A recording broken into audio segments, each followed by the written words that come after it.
Welcome to the Little League Softball Regionals on ESPN, presented by Dick's Sporting Goods.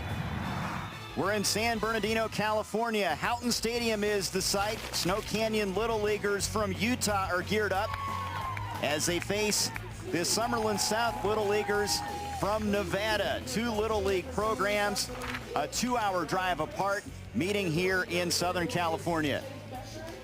West Region play continues. Trey Bender alongside former NCAA catcher Allie Shipman. Glad you're with us. Pitching and defense have been the story so far. Absolutely, and Nevada's coming off a 2-0 win over Arizona where they had stellar pitching and made 0 errors on defense. Now, Utah's road to get here included a 52-13 run differential, so they're seeing the ball well, too. Let's take a look at the West Regional bracket, winner's bracket, as Nevada fought off a really good Arizona team to put themselves in this spot. And Northern California, a bragging rights victory over Southern California. They get Hawaii later. For this team from Las Vegas, though, Raylan Lingenfelter, she put on quite a show game 1 yesterday. She was absolutely dominant in the circle. 6 innings pitched, 1 walk, and 9 strikeouts. She used several of the pitches in her arsenal, including that nasty changeup, but she just looked calm, cool, and collected in the circle yesterday.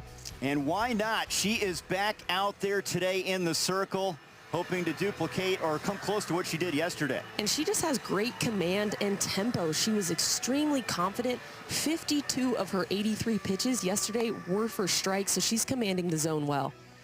She'll be facing a team from Santa Clara, Utah. Their lineup, a power and speed mix, and they're hoping to make some noise here. And if you're going to circle somebody in this lineup, it's going to be that 3-hole Jessie McGee, the catcher. She's somebody with high game IQ. She calls pitches behind the dish. She's a vocal leader, and she's swinging the hot bat. Snow Canyon Little League, James Boyce, their manager. He'll man the third base coaching position. Their motto, why not us? They dominated the state championship game, winning by 14 runs. And a big part of their success of late, their second half of their lineup's been on fire. And that's huge. It takes pressure off that top half of the lineup, gives you a little bit more room to breathe, and makes you more versatile 1 through 9. Great setting here in Southern California. James Boyce with Jeff McGee and Mike Nebeker, the assistant coaches. Lisa Kaplan, player advocate, and there's James. He really loves this group. Loves the way they're swinging the bats. A lot of confidence. Really good part of the state of Utah weather-wise, and they get in a lot of really good baseball and softball in that area. The first pitch to Lila Minor from Lingenfelter's outside for ball 1. Walter Madden, our home plate umpire. Jason Becker, Christopher Boyd, and Michael Reagan first to third as that's fouled off.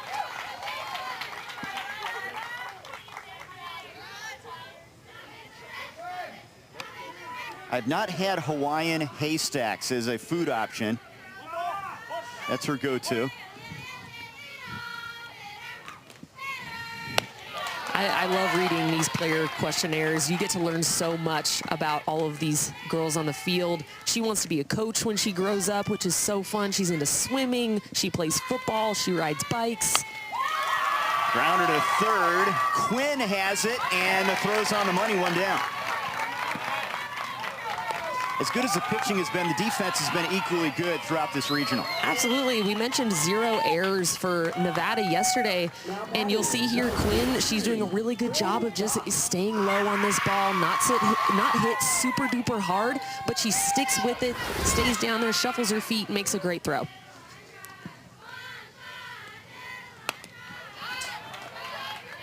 Bryn Goff now, 12-year-old batting in the second spot in the order. One of those players that does not get rattled, according to the coaches. And we've got some musicians out here at the ballpark last couple days. The violin, we've seen the cello, the clarinet, the saxophone, I think, the swing and a miss. Piano, of course. I mean, these players are so multi-talented. Not only are they balling out here on the field, but also have so many other talents as well. Fights that one off on an inside pitch, still 0-2. And you can already see the tempo and the command by Lingenfelter in the circle. Just feels like she gets the ball, she's confident in her next pitch, and she goes right back at it. She'd mentioned to us in the questionnaire 5 pitches. I think we've seen a little bit of everything. There's a tapper in front of the circle. Lingenfelter picks it up bare hand and throws out Goff. Makes that one look easy, and it was not easy.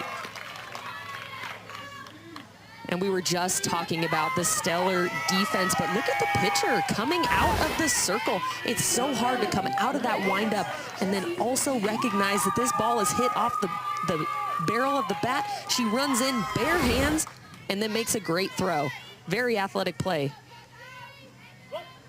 Fielding the position as well as you can. Here's Jessie McGee, who you mentioned is one of the stars for this team. She's one of their leaders. She watches a lot of college softball. She loves Mia Williams and Texas Tech. She gets to learn a lot from watching. Her highlight this season, she hit her first out of the park home run. That has to be quite a moment.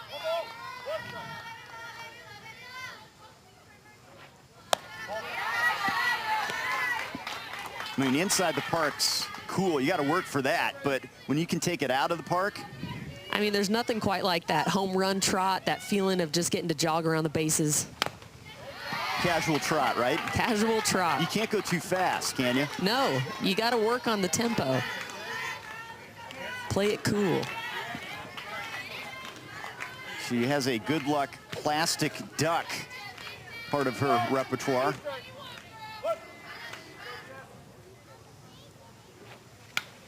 Good swing at that one.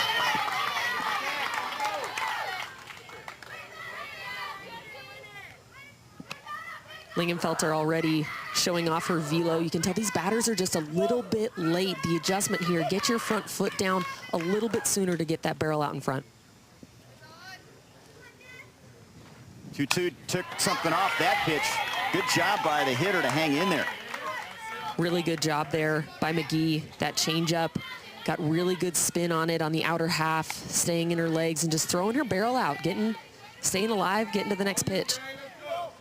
Complete game yesterday we talked about. Off to a good start here. The 2-2. Swing and a miss. And a 1-2-3 inning for Raylan Lingenfelter. She gets her first K to set down Utah. Lingenfelter doing what she does best, commanding the zone. She's going to set up this pitch with the changeup, then go to the curveball on the outer half of the plate for another strikeout.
The Little League Softball Regionals on ESPN are presented by Dick's Sporting Goods. Every season starts at Dick's. Sunny San Bernardino, California, the site. This is day 2 of the West Regional, Utah and Nevada. As we take a look at the lineup for the kids from Las Vegas, timely hitting was the story in their Game 1 win. Absolutely. They scored both of their runs in the 6th inning, but it was Layla Washington that was hot yesterday. She went 2 for 2 with a triple to right field. And they're going to be facing Reagan Boyce. They have a couple aces. She's 1A. They also have 1B, but 22 gets the call in the circle.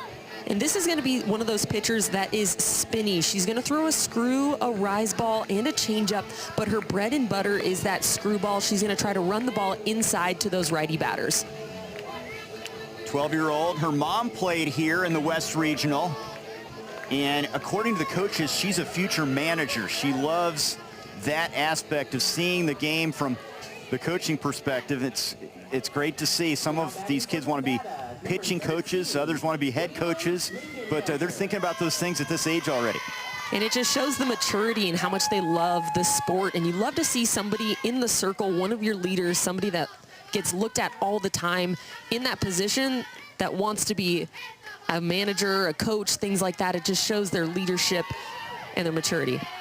So pitcher against pitcher to open up the bottom of the first inning. Here's Raylan Lingenfelter. She led off in their Game 1 win. Looks at the first pitch high, a fastball for ball 1.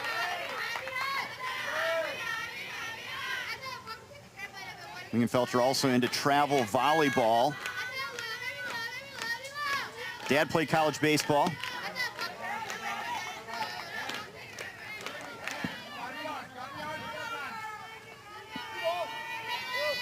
Always interesting to see a pitcher's mindset. You know, you get that inning out of the way. Now you have a chance to help out your cause.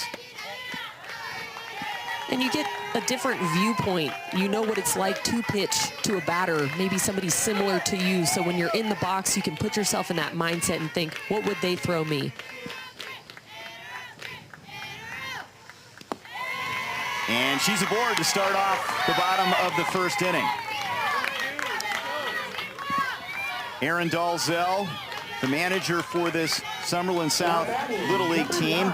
He doubles as a third base coach. There he is. Has a couple sons playing Little League baseball, age 15 and 10. Andrew Lingenfelter, Mike Capetta, the assistant coaches. Here's Alexis Capetta, the daughter of Mike, at the dish right now. And Capetta is one of those really athletic players. They say she can do anything, play anywhere. And she's a big fan of Tennessee softball, where you spent some time. You love when these players have collegiate programs that they get to look up to, and now, too, the professional league as well. Change up there, and she offered on that. 2-1 the count. You know, I like to tell players, if you're going to go as hard as you can. You might as well take a full cut. Even if you're unsure if it's a ball or a strike, you might as well go full form at it. There's a strike on the corner. Good pitch from Boyce. Bottom corner, according to our home plate umpire, Walter Madden. Right at the knees. Ground ball, base hit between first and second for Capetta, making the turn. Lingenfelter, she's into third, and taking the extra base on the throw is Capetta. Great start for Nevada. Alexis Capetta doing a really good job of keeping her hands inside the ball here. She's going to keep that back elbow tight, drive this ball the other way, but it is the base running.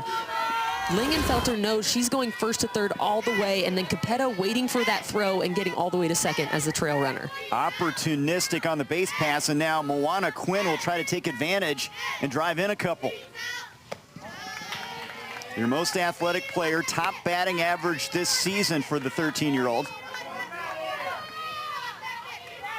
She says that her talent is creating team unity. She's a team player through and through.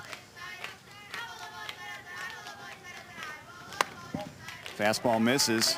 She also plays volleyball. Her older sister, college volleyball player. You have to have some athleticism to play that sport.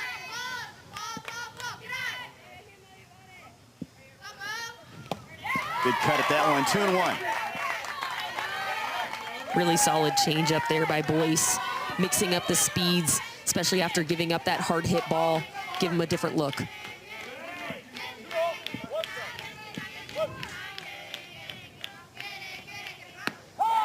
Quinn takes a strike outside part of the plate.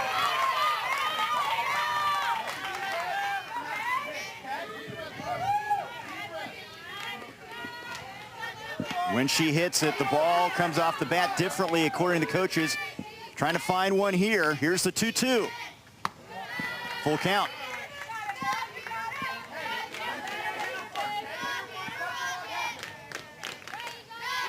In at the corners, back on the middle infield, Utah defensively.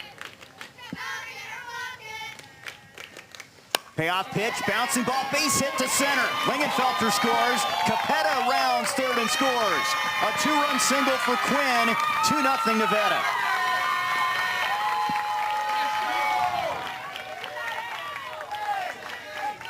And this is just a really good piece of hitting by Moana Quinn. This ball is not necessarily in the zone, it's the lower half of the plate, but she goes down there and she gets it. She uses her legs and drives this ball up the middle for 2 RBIs. Picture perfect start for the kids from Las Vegas. Here's Isabella Vu, pitches outside, runner breaking, and Quinn down there standing up. The throw is off the mark. She'll take the extra base. And she ends up at third, stolen base, and then the ball thrown into the outfield. She's now at third with nobody out. And Nevada loves to do this. They love to put pressure on the defense. So this is a fake bunt steal. She's going to show bunt, pull back in the catcher's eyes, which makes it really difficult to make that throw.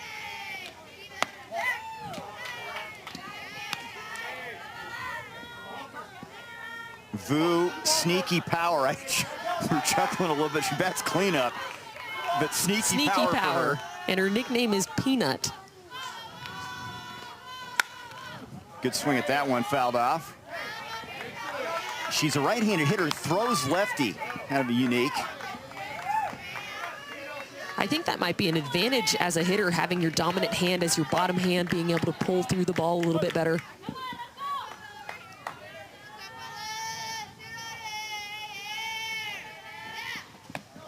Three and one, that gets away from the catcher. McGee stays with it, and the runner Quinn close to the bag at third. Good job by McGee sticking with that. We've talked about it before, but the backstop here is so huge, so anything that gets by could potentially lead to a run. And ball 4, runners on the corners now. Second walk given up in the inning by Boyce. This feels like a good moment.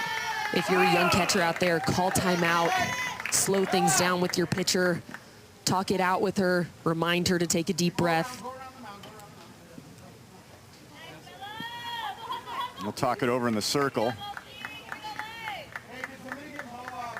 Nevada did not score runs until putting 2 on the board in the 6th inning in their win against Arizona yesterday. Today, off to a quick start. And I think if you're talking to your pitcher in the circle here, just a reminder that there is so much more game to be played. This is only the 1st inning. Reminder that her defense is going to work behind her. Sometimes it feels like an island out there when you're the pitcher. It feels like it's you versus everybody else. But a good reminder that there's a whole team behind you. Let the defense work.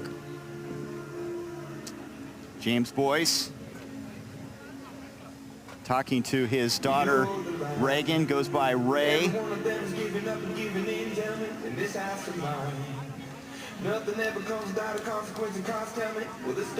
And, you know, you want to avoid the big inning here, but if, from a Nevada perspective, this is exactly what they wanted. And they've got their hottest hitter coming up in Layla Washington. And it's a 1st and 3rd situation, which is incredibly difficult defensively. There's a couple ways you can play it.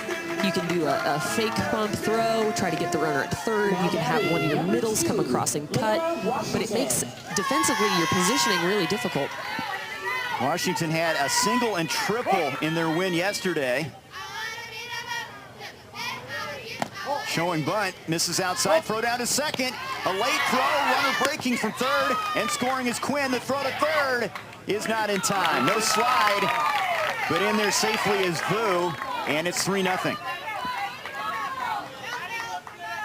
And once again, that 1st and 3rd is just so difficult, especially when you show bunt. It's going to force that first baseman to come in. That second baseman's going to trail behind. And then as the shortstop, you have to decide, do I come forward and cut that? Or do I stay and try to get that out at second base? And here it just created chaos. Lifted down the right field line. First baseman can't get there. Arzate gave a look in foul ground. And the at-bat continues for Washington. 3 runs on a couple hits. An error mixed in there in this inning. Still nobody out. 1 ball, 1 strike. Push.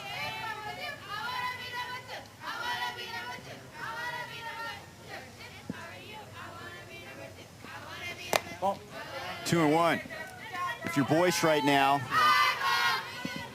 tough start, but getting that first out could be a big boost to her confidence. Absolutely, and I think you start to work on, what do you do best? That is hammered to center.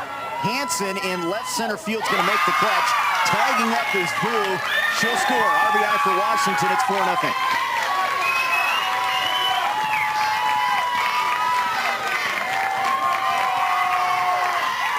Layla Washington continuing to swing the hot bat. She absolutely tattoos this ball, and it is a picture-perfect sac fly, scores another run. Boyce does get her first out here. And that'll bring up Jalen Irvine. Our first sac fly in the West Regional so far. Our third game here on the road to Greenville, North Carolina. We'll crown a champion at the end of the week. The West Region and the Northwest Region champions come out of San Bernardino.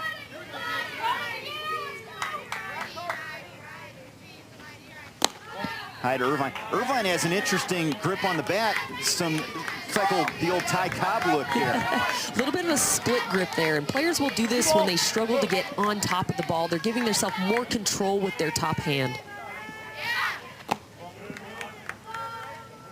How often do you see that? It's actually more common than you think, especially, at the collegiate level, the older level, seeing a lot of rise balls. People do this a lot of the time to make sure that they're level through that up pitch. Strike called, 3-1 now to Irvine.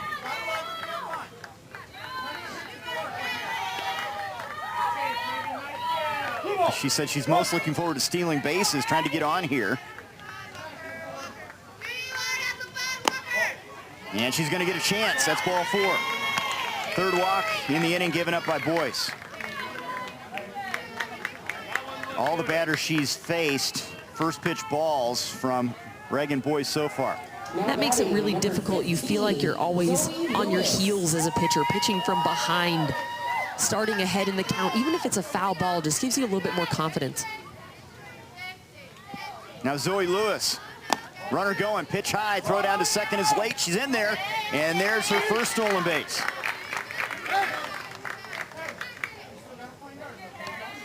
Really good timing for Irvine on that steal. Just really fast and just not quite quick enough by McGee behind the plate. Lewis had a single in that big 6th inning yesterday. She started that inning, and they ended up getting the 2 runs they needed to beat Arizona.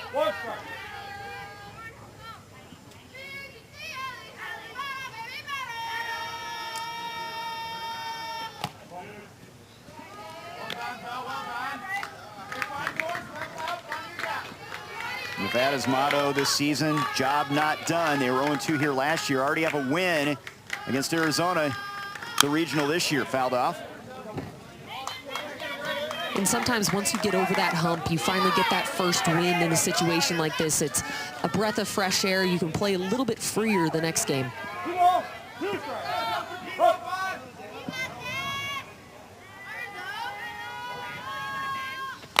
Took something off that one, fouled off.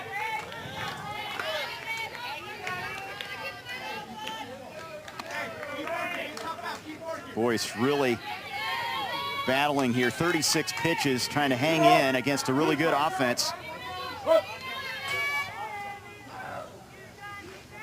That's bounced up there. That was bounced up there. That just looked like a missed screwball that fell out of her hand. These batters are really towing the line, a lot of them, and so if you're a screwball pitcher, it can be hard mentally to try to get that ball to run inside without the fear of hitting them. You can tell that one just fell right out of her hand. It's a 4th walk given up by Boyce. You're going to say that hit, she was hit by pitch, but it looked like it hit the dirt first, but regardless, she's on.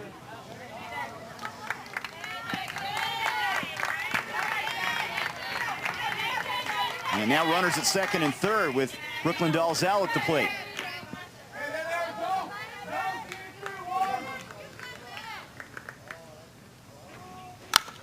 Ground ball to short. Minor on to first, gets the out. Run will come across, though, to make it 5-0. Dalzell does her job putting it in play, 2 down. And moving to third is Lewis. This is a good job by Lila Minor at shortstop. You could hear her calling mine, mine, mine. She's communicating with her third baseman saying, nope, this is my ball. I got it. I'm going to go to first. And that's the type of communication that you need to see from your defense.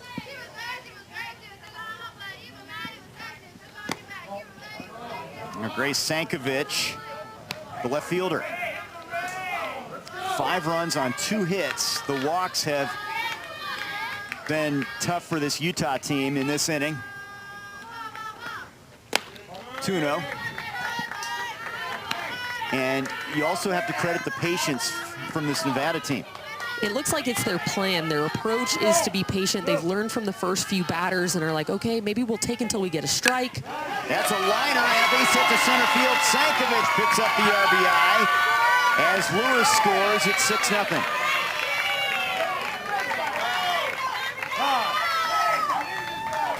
And this is another great piece of hitting by Sankovic. She's going to get this outside pitch. She doesn't even get to her full swing. She just goes straight to extension. You see her, she doesn't even roll over her hands at all. And this leads to an RBI line drive up the middle. 6 on the board, and that brings up one of the extra hitters, Kelsey Miranda. And they have a chance to hit around in this inning. Stella Broberg follows Miranda, the last hitter in the order.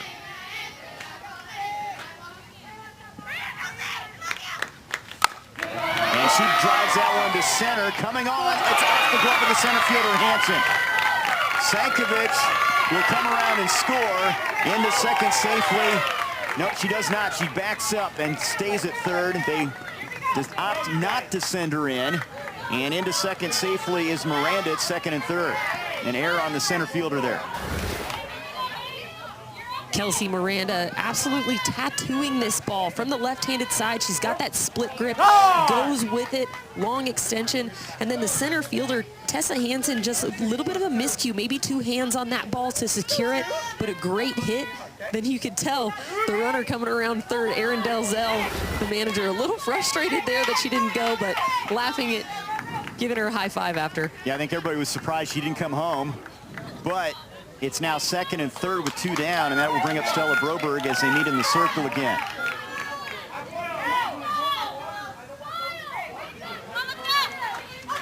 Walter Madden, the home plate umpire, breaking that up. Oh, and you love to see the hugs all around from the teammates, supporting their pitcher, telling her we got your back. It's a 2-sided sport. You're going to give up some runs, but that just means you have to hit the ball as well. Stella Broberg, first pitch popped up, and it drops into foul ground. Catcher McGee couldn't get there in time.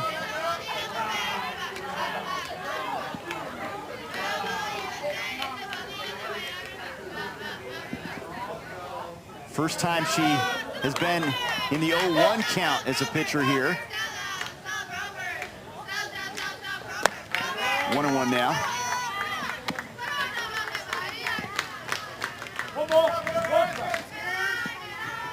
And the Summerlin South Little League team definitely a threat to get to Greenville, North Carolina. They've been impressive through a game and an inning so far.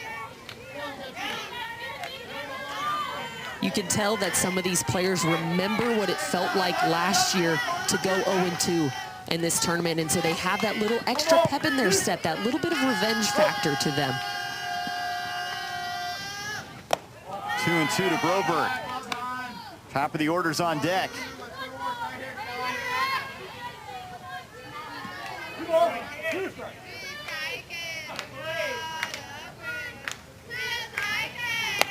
Full count.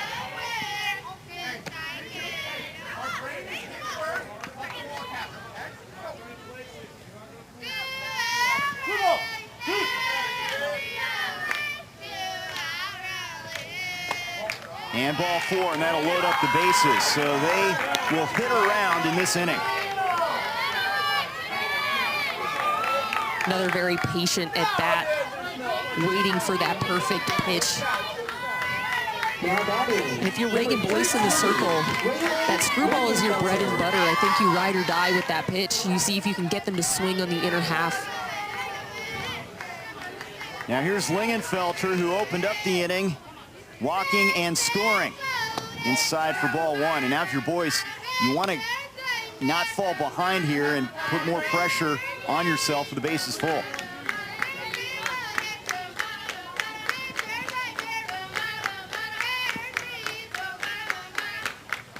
2-0. It's a big pitch right here for number 22.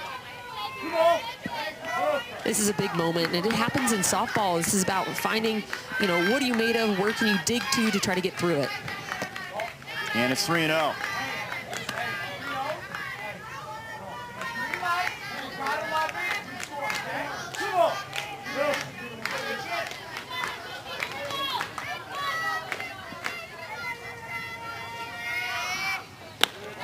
And she walks in the run, and it's 7-0.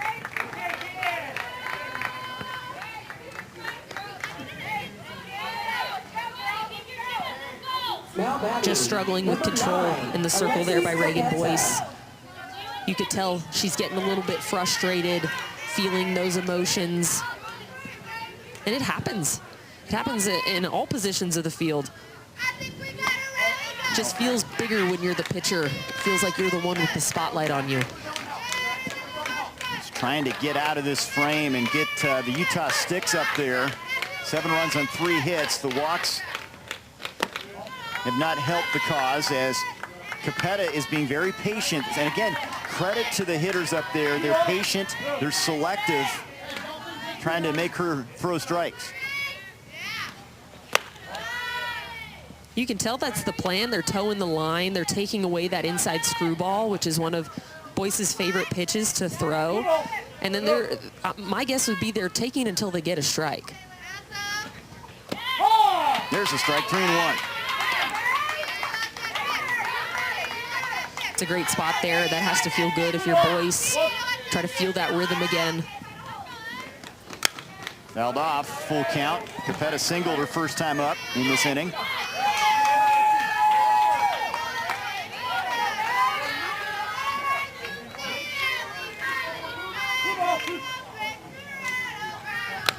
Again, fouls another one off.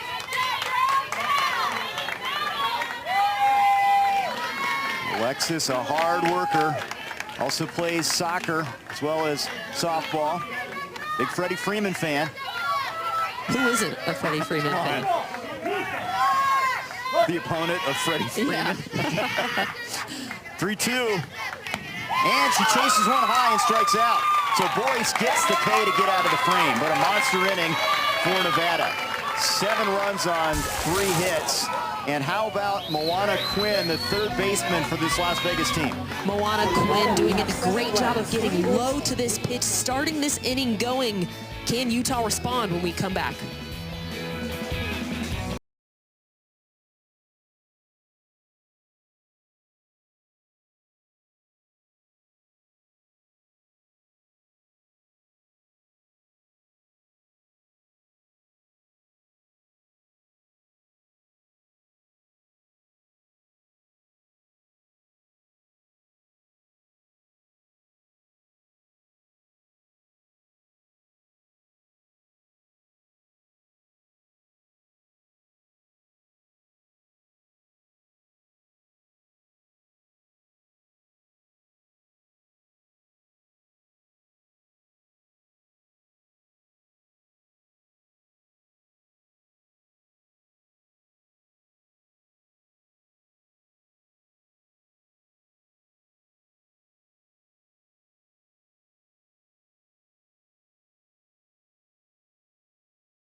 Little League Softball Regionals continue with the debut of Little League Around the Bases presented by Dick's Sporting Goods. Live coverage today and Monday, every region from 10 a.m. to 9 Eastern on ESPN+.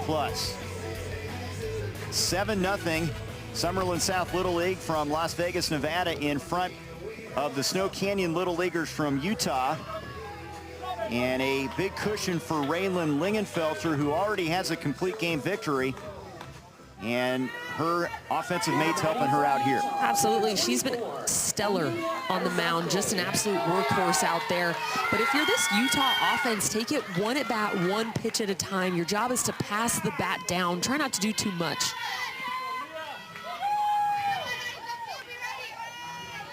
The winner plays Hawaii, Northern California.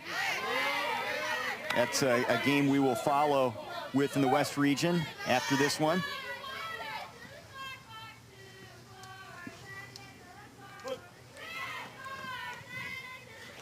Marjorie Kennedy, what a college career for her. Former Stanford pitcher, now Texas Tech. Amelia Arzate's favorite player, Nyjah Kennedy.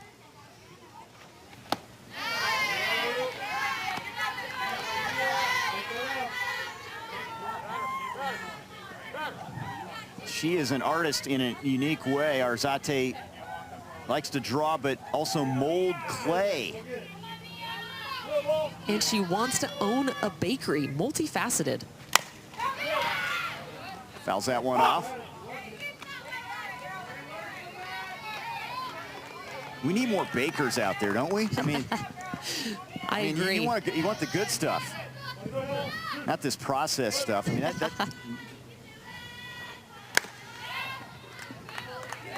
you know, our production crew mentioned bakers have to get up early in the morning. Well, you got to count me out for owning a Robin, bakery. our producer, let us know that. Yeah, it's you know, it's the tough part of the job. It can be blue collar. Bouncing ball to second. Lewis. Arzate retired. One down. This is a good job here by Zoe Lewis at second base. This ball's hit pretty hard, and so having to read that hop, she kind of backed up and ate it up a little bit instead of coming through that ball. Because it was hit so hard, you can almost take a drop step to it and read it, and she did just that. Wearing the shades out there with the cloudless sky here in San Bernardino, and that'll bring up Reagan Boyce, pitcher against pitcher here in the second inning.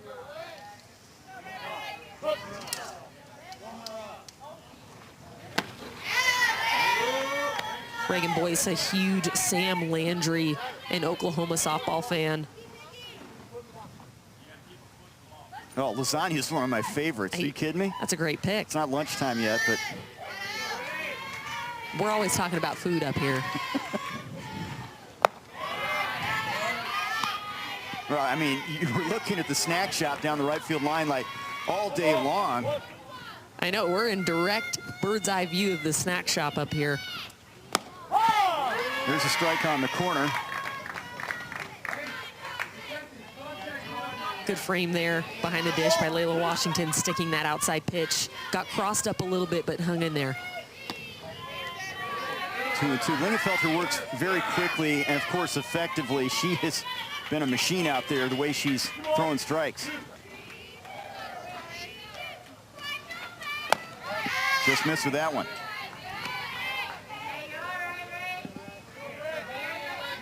I mean, there's no thinking. It's just get the ball and go. And what that shows me, that she trusts the pitch call. She's trusting in herself to throw it, but she also trusts the pitch call. And finally, a base runner for Utah here. Reagan Boyce walks with one down. It's a minor victory to get on board against this pitcher. Absolutely, and it's the little things like that. You know you're down by 7, so it's not going to take one swing. It's going to take a bunch of little victories that add up together. Again, a Utah team that dominated their state championship game, winning by 14 runs, coming in with a lot of momentum, trying to get that back. This is a game of momentum. Every inning you're trying to play that can I get the momentum back? Can I get the momentum back? And this can be a really big inning for Utah. Here's TJ, Tinley Whitehead, who has been hot at the plate of late. Another one that loves to bake. Foul back. I wanted to get your take on this. I'm not a good golfer, but her dad said, I've slowed down her golf a little bit because I don't want it to mess with her softball swing. Yeah, you know, you'd think because it's a swing it'd be similar, but there's a lot of differences. The softball swing, you need to use that front elbow bent and pull through the ball. Whereas that golf swing, as you're coming up, you want to keep that front elbow straight, so that can be difficult.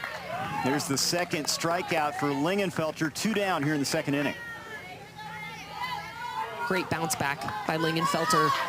We talked about this earlier, but she just seems unfazed. She seems like this is just another day on the softball field, so she may have given up that walk, but the next batter she attacks. Now Layla Smith, the hardest worker on this team, the 11-year-old. Strike one. She's a triplet, has 2 brothers, and she said the big thing, I can beat them in arm wrestling. Good for her. She's also into barrel racing, does rodeos, plays volleyball.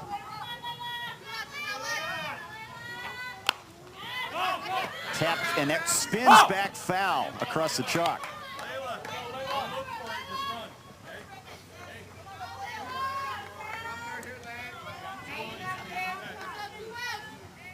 One more. 2 strikes.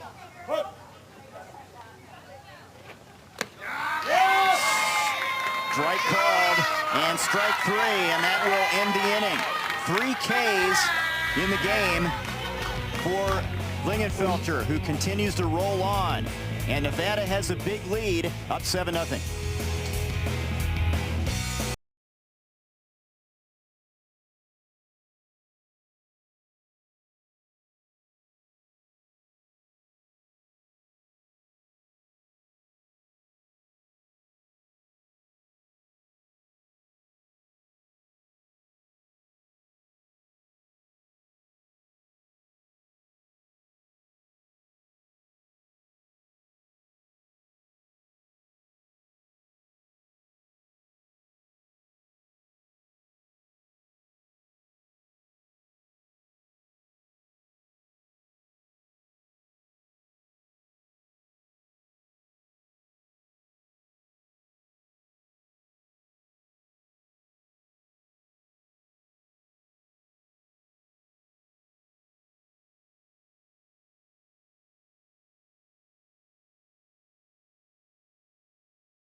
Welcome back to the Little League Softball Regionals on ESPN, presented by Dick's Sporting Goods. This is day 2 West Regional play. Nevada trying to move to 2-0 after beating Arizona yesterday, and they have a comfortable 7-0 lead over the kids from Santa Clara, Utah. And here's what they've done so far. And the inning was led off by Moana Quinn getting those first 2 RBIs, but it was the offensive approach that was impressive. They were very patient, stuck to their plan, almost like they were waiting until they got a strike before they swung. Very successful first inning for Nevada. And they are making a pitching change here. 1 inning of work for Reagan Boyce. And Amelia Arzate, who throws gas, is going to get the call here in the circle. And this is going to be a completely different look. She's got that high velocity. She's 53 to 55 miles per hour. And she's going to work just fastball changeup. So work that high velo, then change speeds with that changeup. With that move, Boyce is now playing first base. So Utah hoping they can quiet these bats from Nevada. It'll be the 3, 4, and 5 hitters coming up, Quinn Vu and Washington.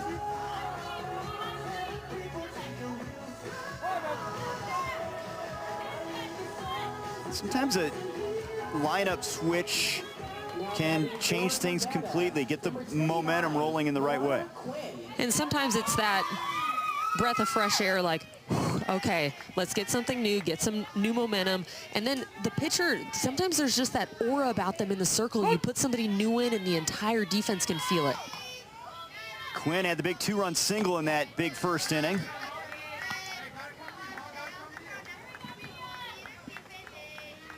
I mean, when she hits the ball, it's usually no doubt she jumps on it.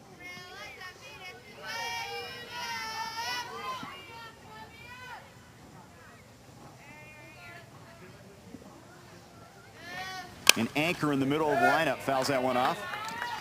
You can tell just even in her foul ball cuts, she takes a full 100% swing every time. When she swings, she's up there to do damage. One. Good.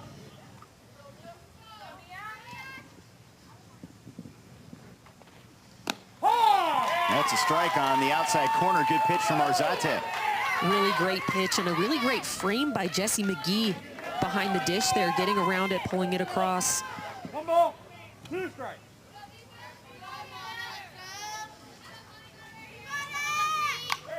Fouled straight back.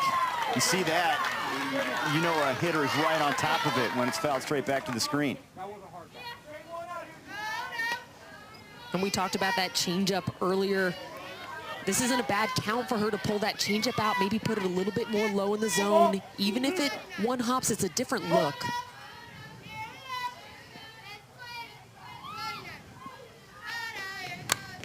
Again fouled off.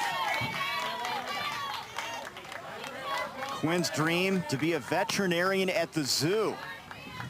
Gotta like animals.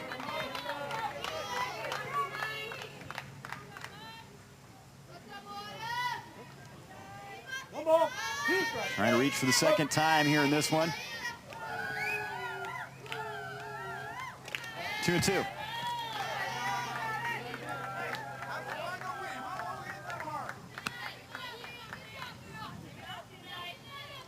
Not much wind. We were talking about it earlier, you and me, before the game. A little bit of a slight breeze from right field to left field. Maybe a tiny breeze here and there. Bouncer in the hole at short, and that'll make its way into left field. Quinn is on it, gets past the left fielder, Nebeker. Quinn's got a chance to score. She rounds third, the relay, not in time, and she scores, and it's 8-0.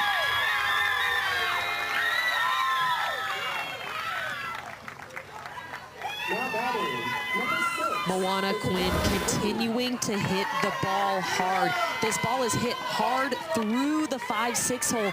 Then it continues into the outfield where Shailene Nebeker just underneath her glove. And because this field is so big, that one miscue allows Quinn to go all the way around.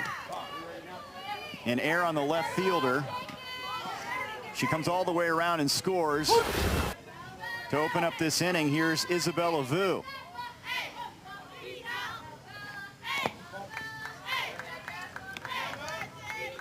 A hit, and then an error on the left fielder, and another run across.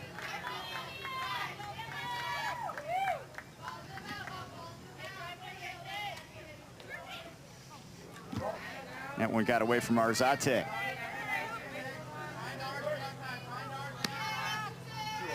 Isabella Vu wears the number 6 because her birthday is 6-6. One of 6 kids. Wow. 2 balls, 0 strikes. I think that was Stan Musial's number if you're into the baseball history. Number 6.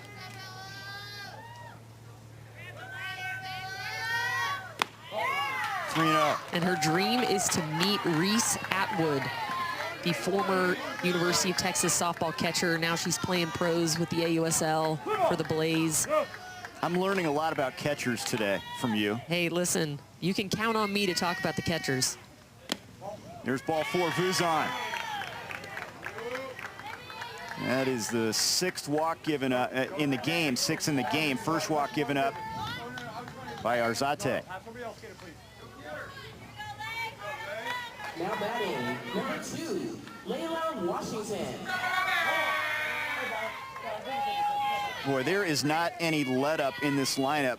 You know, you've got Quinn and Vu, and now Layla Washington, who already has an RBI today. And yesterday she was 2 for 2 with that triple. So this middle part of the lineup is really seeing the ball well.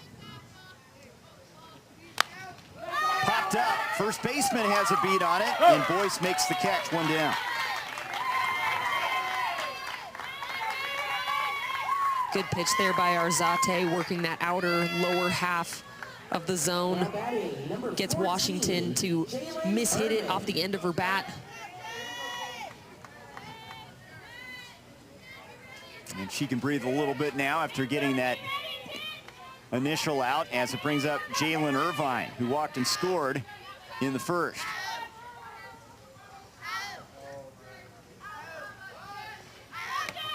Showing bunt, takes the pitch inside, runner breaking, and a stolen base.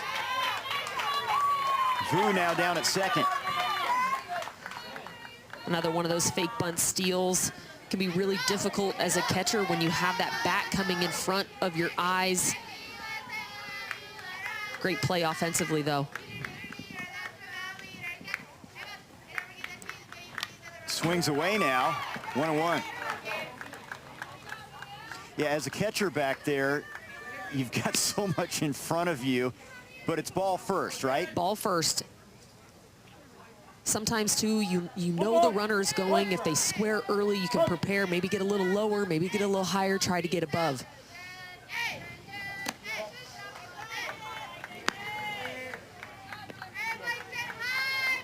Seven in the first, 1 more here in the second for the Nevada kids. They're trying to move to 2-0, a hard-fought 2-0 win against a team from Sahuarita, Arizona yesterday.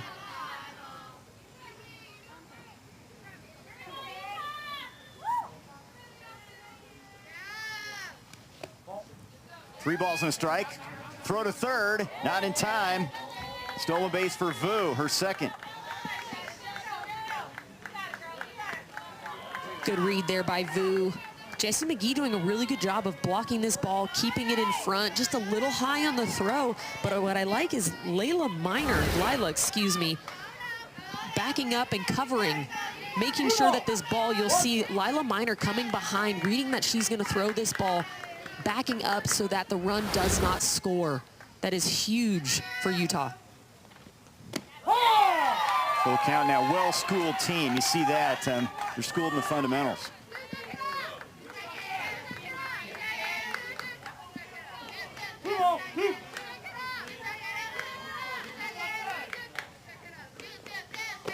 And there's ball 4 as Irvine reaches. Find Little League on Facebook, X, Instagram, YouTube, and TikTok at the official handles at Little League. And don't forget to use hashtag LLWS. I may have to check them out on TikTok. Oh, no question. See what that's all about.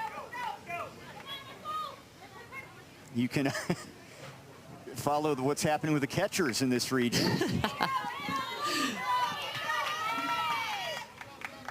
Now batting, number 15. So runners on the corners with 1 down, already an 8-0 lead, and it brings up Zoe Lewis.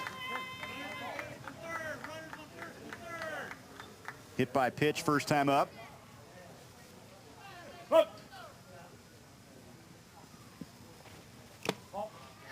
No throw down to second. And McGee bobbled at the catcher, but I don't think she would have made the throw anyway. Good jump off the bag from Irvine. I think that's the right decision. Maybe you pump fake, see if you can get the runner on third to bite a little bit. But other than that, that's a safe call.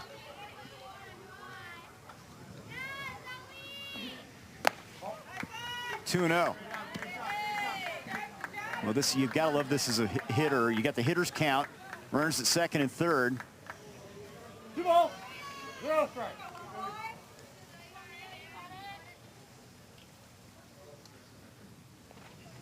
Big swing and a miss. Good location on that one, though. 2-1.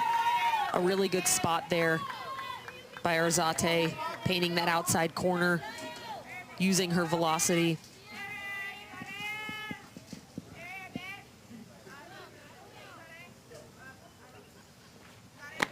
Big cut again, can't catch up with it, 2-2. Good pop on that fastball. And that's what the managers told us before this weekend, is that her bread and butter is that velocity, trying to force batters to be late. Took something off that one outside, full count. You got to come back with the heat here, don't you? Absolutely. Maybe that fastball high and in, make it feel even faster. The higher and the more in the pitches are, the faster they feel to a batter. It's called effective velocity. Arzate took the mask off, and the glass is maybe a little dirt in the eye there. She's ready to go now.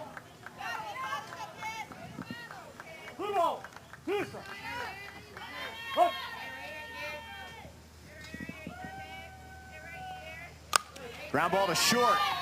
Minor bobbles it. Can't make a throw. Run comes across. Vu scores. It's 9-0, and runners at the corners. Now batting, number 7, Brooklyn. This is a really well-struck ball, hit very hard at Lila Minor over at shortstop. You're going to see this ball over the heart of the plate. Now Lila Minor stops her feet a little bit on that ball. You want to keep going through those, keep your feet moving, attack those ground balls. It makes the hops a little bit better. So 2 runs across in this inning. With 1 out, here is Brooklyn Dalzell. Oh, swinging for the fences, can't connect, but stealing second is Lewis. Runners again at second and third.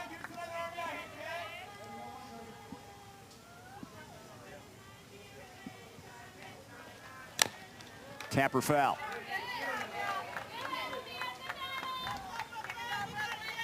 Dalzell already has an RBI, the coach's kid. She's been a spark plug this season. They say she is a goofy leader. So she leads, but in a very positive, funny, goofy way. A lot of different ways you can show your leadership on a team. Stays away from that one. She's a big Maya Brady fan. Picked number 7 after Maya Brady, in fact. 1 ball, 2 strikes.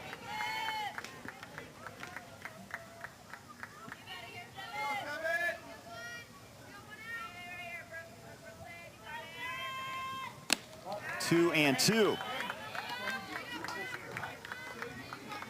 And you have to credit this offense again for their selectiveness. Arzate is doing a pretty good job of pounding the zone with some strikes, but they're just being so selective up at the plate.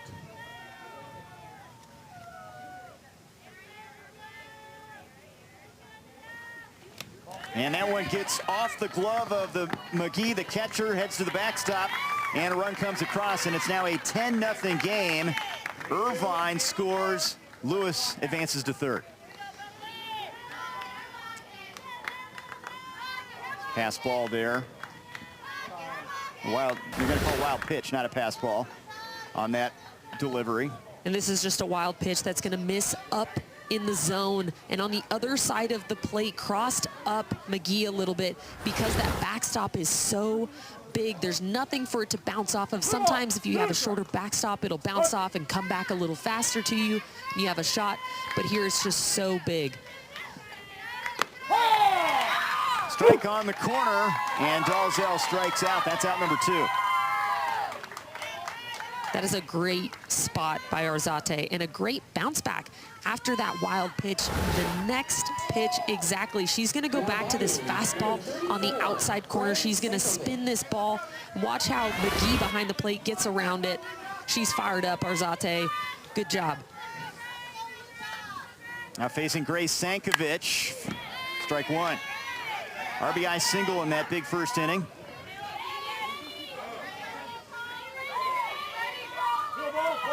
She likes making fun things with slime. Here's a ground ball off the glove of the second baseman, Goff, and into right field, and that'll score another run. Lewis comes across, 11-0 Nevada. And a single there for Sankovic, her second RBI. Now batting, number 8. Sankovic just feels like she is a low line drive machine today.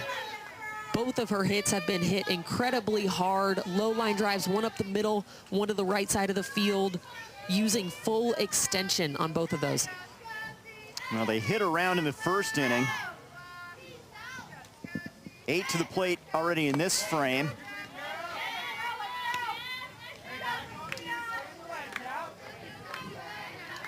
Miranda had a hit in that 7-run first.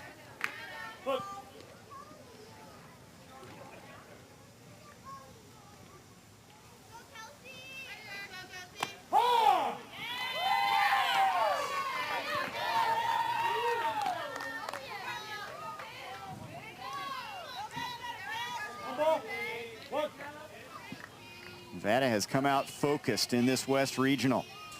After going 0-2 here last year, there's a liner into left and a base hit. Opposite field, Miranda's aboard.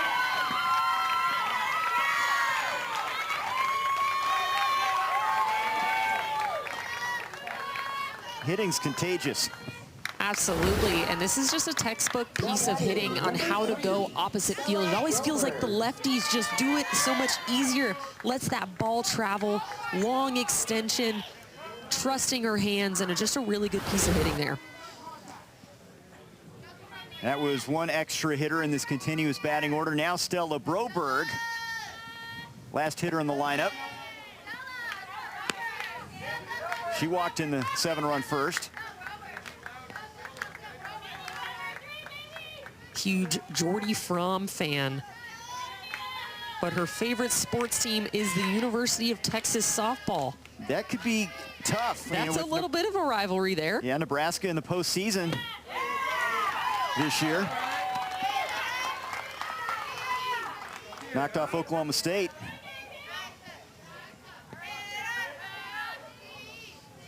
One ball, one.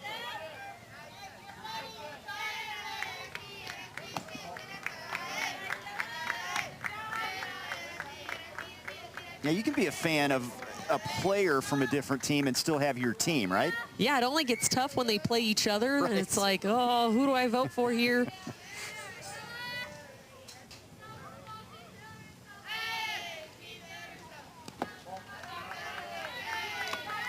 Three and one now, the count to Broberg, trying to turn the lineup over again. 2 balls, 1 strike. 11 runs on 6 hits for the Summerlin South Little Leaguers.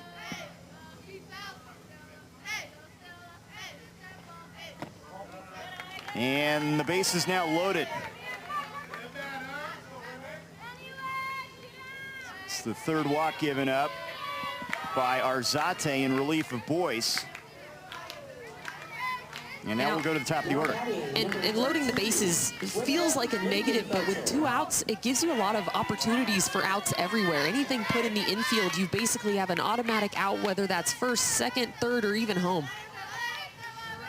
So Nevada still at it, trying to produce some runs here with 2 outs. 5 walks with runners in scoring position, and Lingenfelder has been walked a couple times. And that one is off the glove of the catcher to the backstop, and another run comes across. Runners move up to second and third. Sankovic scores. Wild pitch, second in the inning. And we talked about the high velocity from Arzate, and this is just one of those that she holds on a little bit too long, floats high, gets past Jessie McGee.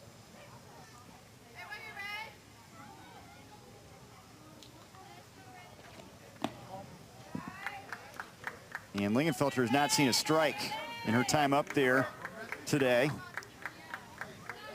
2 balls, 0 strike. Could possibly walk for a 3rd straight time in this game. Fouls that one back.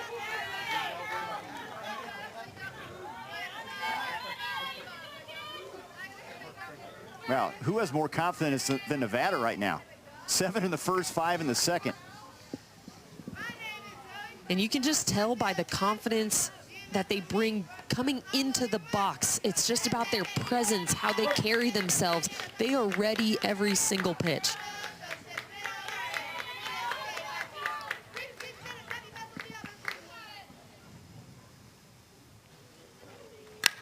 Ground ball to short. Minor bobbles it, and a run will score. An error on the shortstop. And it's now a Baker's dozen up there, 13-0.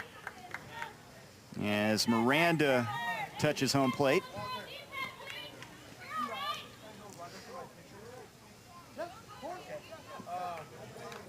And I think they're going to use a courtesy runner here. You can do that with 2 outs for a pitcher and catcher, and you're going to have a courtesy runner for Lingenfelter, the pitcher.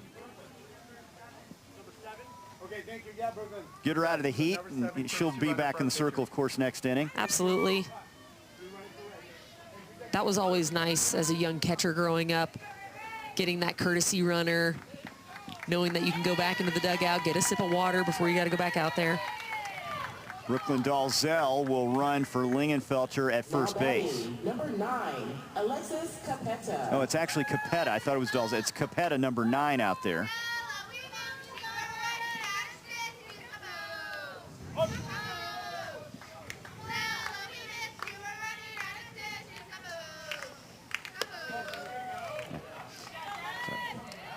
Capetta's batting.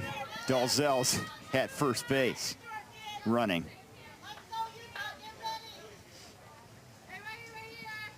In this 13-0 game, 6 across here in this inning.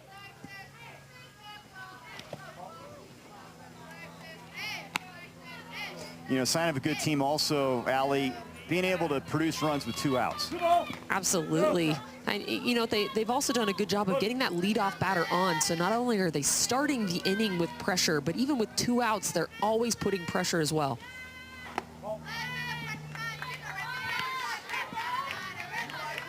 And, you know, everybody wants to be a hitter, but again, the patience, you just can't talk about it enough, the patience from this team to be selective, find your way on, whether it's the walk or the hit. They have been really well schooled swinging the bats today. And they talked about how they play for each other. And I think that just goes to show as she draws another walk there. But when you're playing for each other, you know it's not about your individual stats. So you're more willing and able to take those walks for your team. Now batting, number 29. Moana Quinn has already had a big day. Here's what she did to start the inning. She starts this inning with a hard hit ground ball. Then that gets underneath the glove of the left fielder, Nebeker. She comes all the way around to score. Yeah, of course. Pretty good way to start off an inning, I'd say. Yeah, she started off the game with a 2-run single in the first.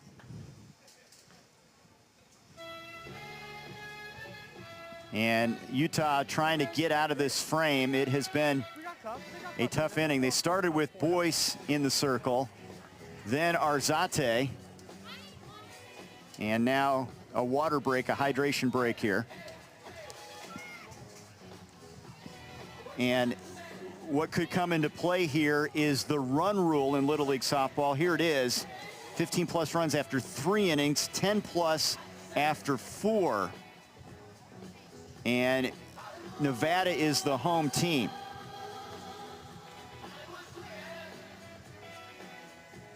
And right now, everything going right for the team from Summerlin South Little League.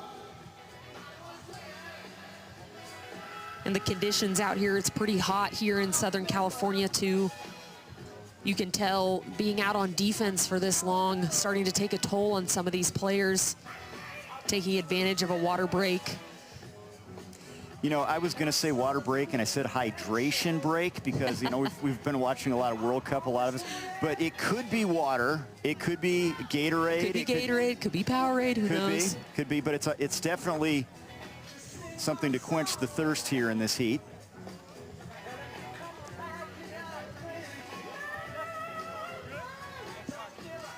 This is the second day of West Region play.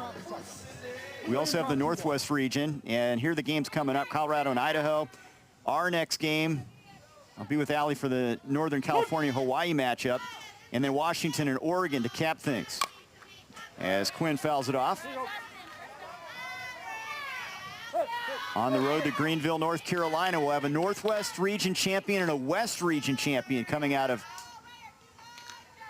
San Bernardino. Zero ball, one strike. Put. Champs crowned at the end of the week. On Thursday, as Quinn looks at that one, it goes to the backstop. McGee goes back and gets it, and the runners stay put with the bases loaded.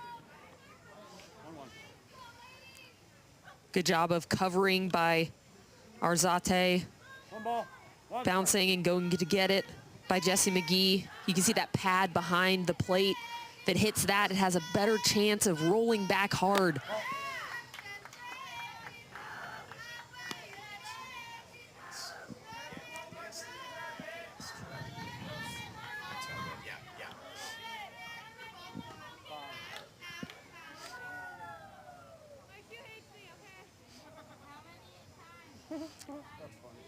And a Nevada perspective here, if they can get a couple more runs and bring the 15-run rule into effect, if they can hold Utah at bay, they could get this thing done in 2.5 innings. Absolutely, and knowing that there's still more games to be played, it's definitely an advantage if you can get that run rule into effect, give yourself a little bit more time to recover before you have to play again. Giving Lingenfelter some more time to rest out there. I don't know if she needs rest, though. I'm not sure if she cares. She's just got that demeanor out there.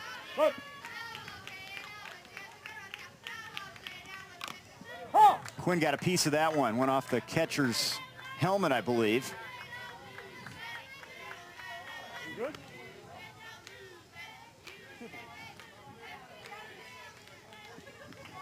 Quinn, the most athletic, best batting average this season, a big spot with the bases full here in the second. Got a piece of that one. It was close enough. She figured, I just need to get a rip at this one. Is right on the outside edge. You can tell she's got really good hand-eye coordination. She's getting to a variety of different pitches in different places, taking hacks at them and waiting for the one that she can drive. Arzate deals. That's high, full count. 8th pitch coming.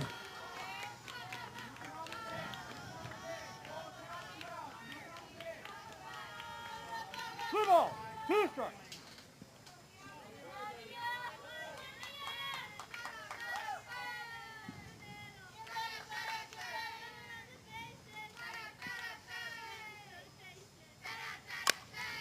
Hit down the right field line, and that tail's foul. Again, a pretty good swing. And the outfielders are playing really deep on Quinn right now. So any sort of flare like that, fair, would potentially be a double.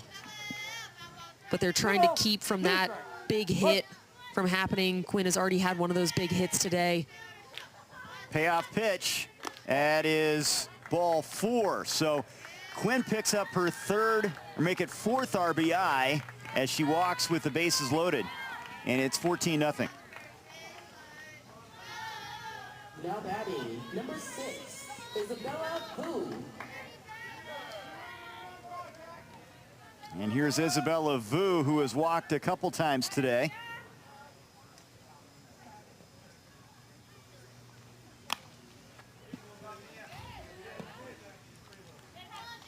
Scored a couple runs. Her book, Diary of a Wimpy Kid. I've not read that. I've heard about it. It's a good pick. It's pretty funny. I hear it is. I hear it's a good pick for kids. My nieces and nephews, shout out to them. They are huge fans of Diary of a Wimpy Kid. That is a ball to Vu, 1-1.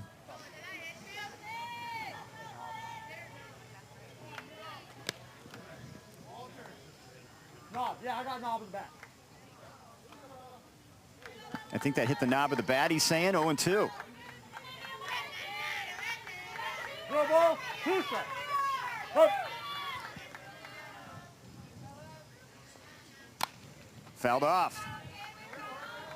Vu has dreams to be a doctor or a nurse. Pretty cool, helping out people.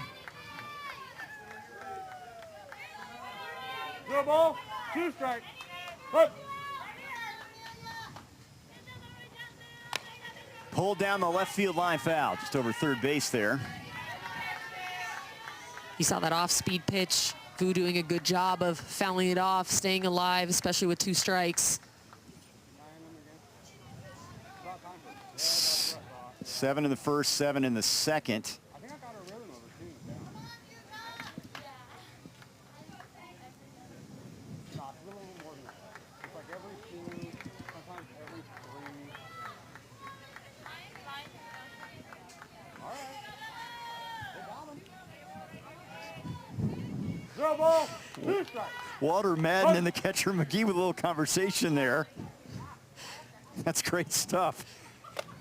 Cracking up about the shoe tying.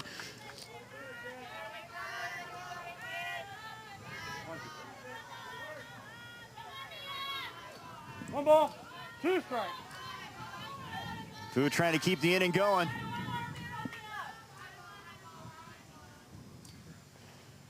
Ball. 2-2 now.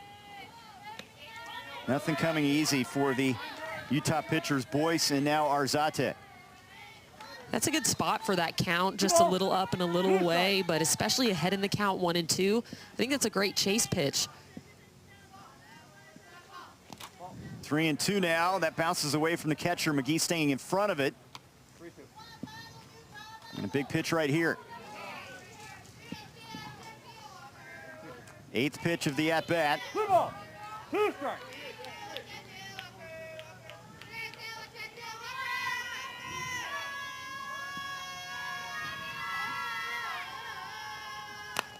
Slow roller. Second baseman Goff, throw to first. Not in time, and the 15th run comes across. So 8 runs in this inning for Nevada. And it's important because that could potentially bring the 15-run rule into effect when we head into the top of the 3rd inning. And Arzate doing a good job with this at bat, jams up Vu, but Vu just using her speed. It's almost hit too slow.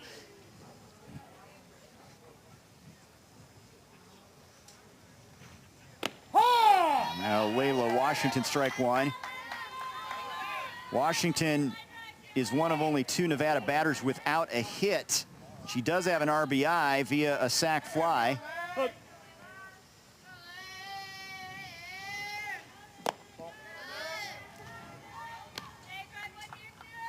15 runs on 7 hits in this one for Nevada. 1 strike. But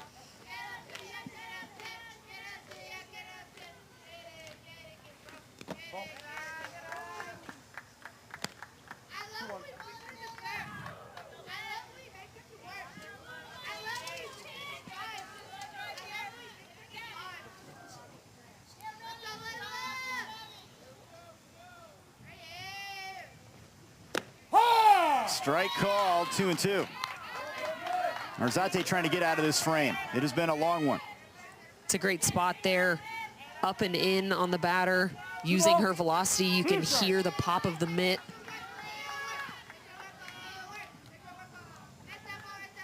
And a swing and a miss, and that'll end the inning. 8 runs across for Nevada. And they're up 15-0 as we head to the top of the 3rd. This Little League Softball Regionals on ESPN presented by Dick's Sporting Goods. Every season starts at Dick's.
Welcome back to the Little League Softball Regionals on ESPN, presented by Dick's Sporting Goods.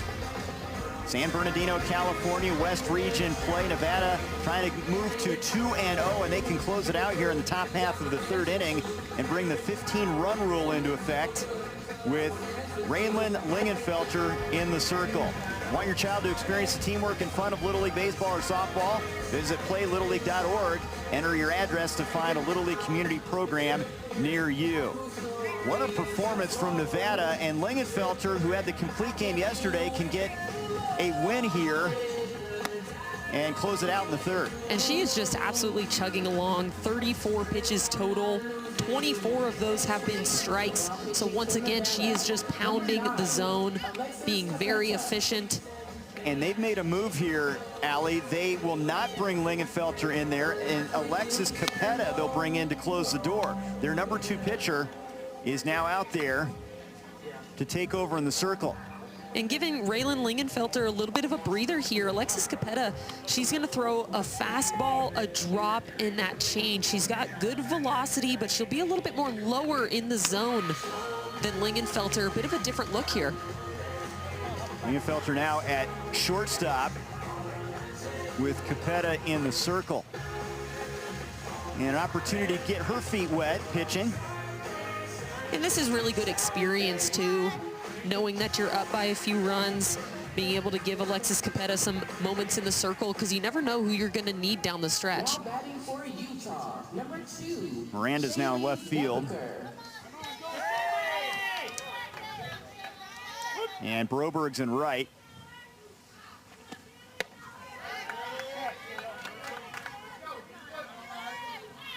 Shaylee Nebeker leading things off here.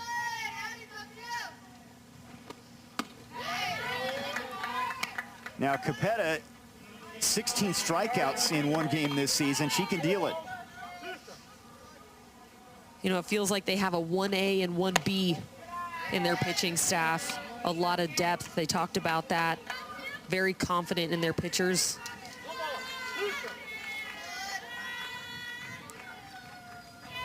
Nebeker had 2 home runs in one game this season, but she is a strikeout to open up this frame. And Capetta is just going to go to that drop on the outer half. It's got a little bit of that downward bite. Can be really tough to handle. Number 3. You're going to watch the spin out of her hand. She's going to try to get on top of this ball, and it's going to tail down into the right of that right-handed batter. Now Tessa Hansen, 12-year-old, standing in there with 1 down. Also a Jordy Fromm fan.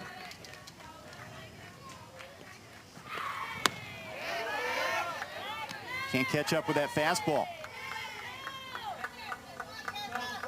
Summerlin South Little Leaguers on their way, it looks like, to moving to 2-0 here in the West Region. 1-2 now. Boy, Capetta doesn't waste any time either. It just seems like the MO of this pitching staff. Very quick tempo, very confident. Liner off the glove of Lewis, and reaching safely is Hansen. She hit that hard.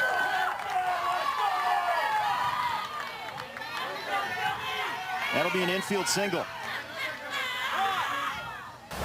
And you can hear the life being put into this Utah offense. Tessa Hansen is going to put her barrel out to this outside pitch, and she smokes it to the shortstop, Zoe Lewis, just off of her glove, but hit so hard that that is a hit in the infield.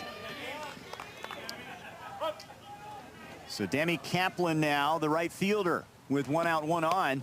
And that bounces out of the glove of the catcher back to the backstop, and Hansen down to second. Now, Hansen important because they want to keep this game going and avoid that 15-run rule. If she can score, this game will continue. Wild pitch there.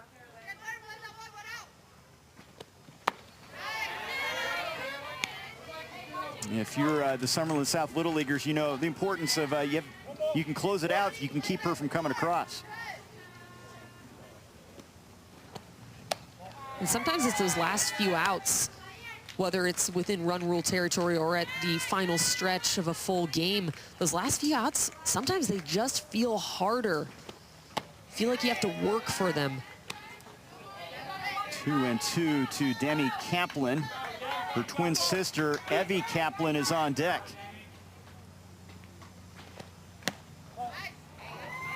Full count now. Coaches say that Demi is the taller twin, and for a while that was the only way they could tell them apart.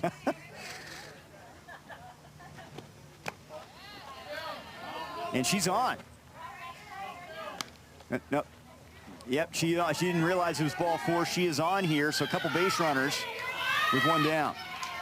Two really good back-to-back at-bats, knowing that the job of this Utah offense is to pass the bat down. Anything for the team continued the inning, and that walk does just that. Now, Evie Kaplan, Texas Rangers fan. Late on that one, strike one. She's also a fan of Jackie Robinson. She understands the history of the game of baseball, how important he is.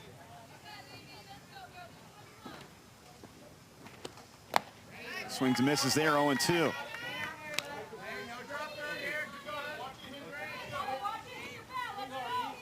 Ball, 2 strikes. Got a piece of that one, a defensive swing there just to get your bat on the ball. Just a little late there, but a good job of getting some piece of bat on that ball, fouling it off, staying alive. Ball, 2 strikes. Look.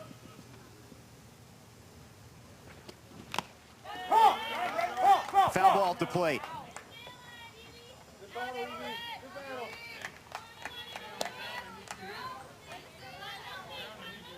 Nevada, different game yesterday, a hard-fought 2-0 win. Here trying to close it out via the run rule. The 0-2 offering, again foul back. Heavy hanging in there. Again, another great at bat by Kaplan, trying to continue this inning, staying alive, battling. They say she is a battler. She is a very hard worker, and you can see that here. Her sister Demi at first base, Hansen at second as Evie fouls off another one.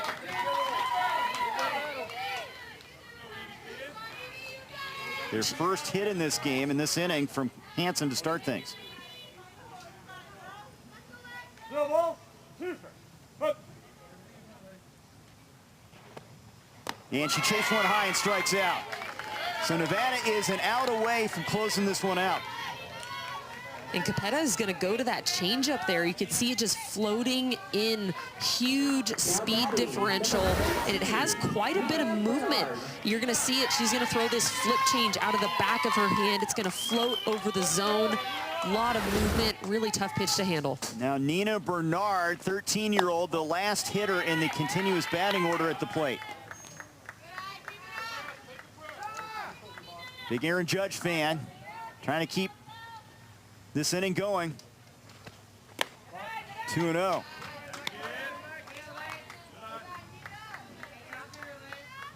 Ball.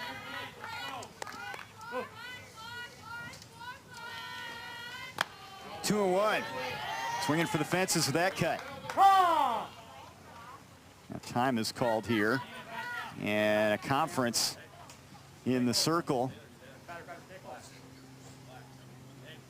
You can see the catcher there talking to her pitcher, Alexis Capetta. Maybe a missed spot, maybe crossing her up a little bit, talking about hitting your spots as a catcher. That can be difficult when you're set up in one direction and the ball's going a different one. Hard to frame.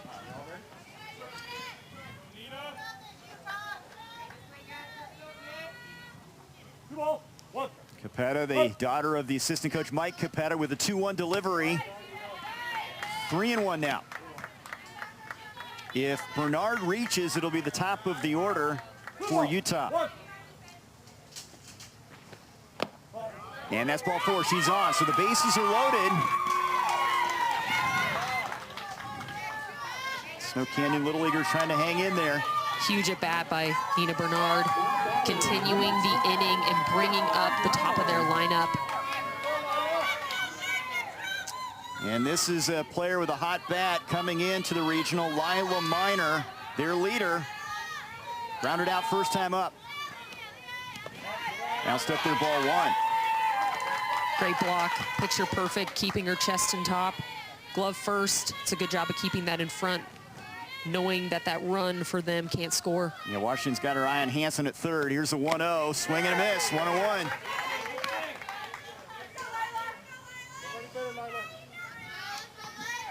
Alexis Capetta trying to close the door. Outside with that one. Big pitch here, 2-1.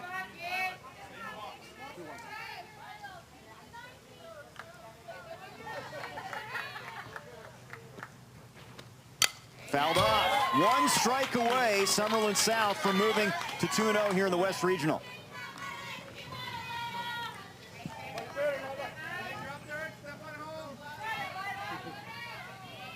Two ball, two strike. Put. Capetta's ready. She deals. Slow roller.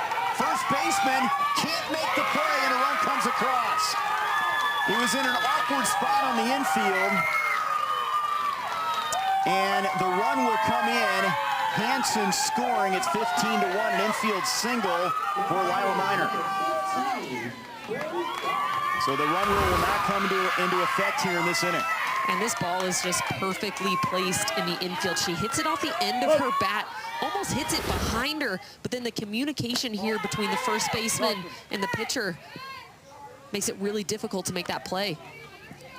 So Minor will pick up the RBI, now 15-1. And here's Bryn Goff at the plate.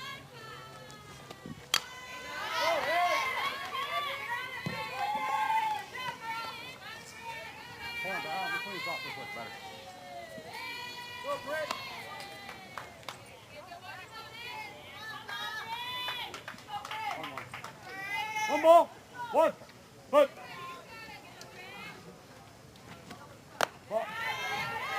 2-1. Summerlin South still has a chance to close out this game via the run rule bottom half of the inning if they can get that run back.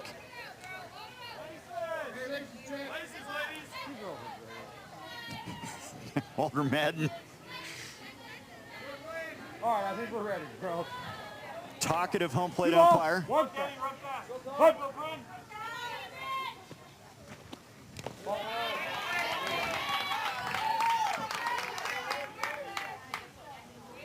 And another really good at bat here by the Utah offense, continuing the inning, passing the bat, being selective.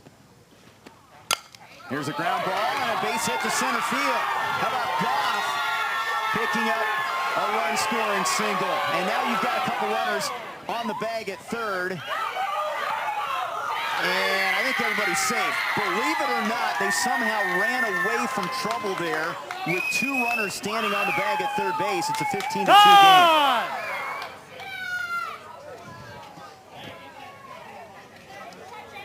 Bryn Goff doing a really good job of driving this ball up the middle, continuing the inning. Great hit, and then it's the base running. You're gonna see two of the base runners get caught up at third base. If you are on defense here, tag them both. If they're both standing on the base and you tag them both, one of them has to be out. But if you only get one, then you have to go and chase down that trail runner. Makes it really difficult, but nonetheless, Utah offense stepping up. Aaron Dalzell and his coaching staff trying to calm the nerves. They're still up 15-2. And Capetta trying to get the final out and get the bats back up there. And here's a look at what we saw earlier. Looked like a little chaos over there on the bag. Ball gets thrown to third, and then you can see they're both there. And so your job as the defender is try to see as quickly as I can. If I can tag them both while they're both standing there, one of them has to be out. Utah, a couple RBIs with 2 out of 3 with runners in scoring position. It's a 15-2 game now. Jesse McGee at the plate. Liner foul.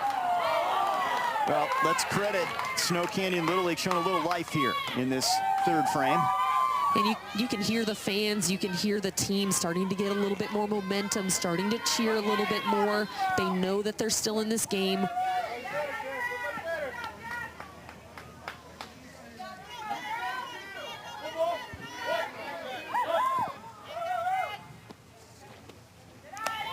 It's high to McGee. Nevada was 7 in the first, 8 in the second. Utah responding to stay alive here. Stay away from the run rule with 2 runs in the top half of the third.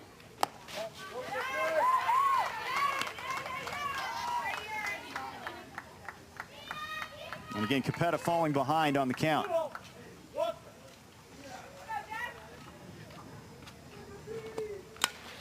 Full count. Another big pitch for both sides. Capetta trying to get the third out of this inning, get her team onto the offensive side, but for Utah, again, trying to extend this inning any way possible.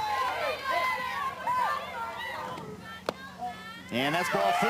So Capetta walks in a run. It's now 15-3. McGee picks up the RBI.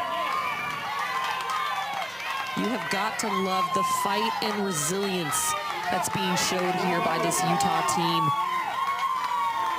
Not going down without a fight, not giving up, taking each at bat 1 pitch at a time. Really impressive.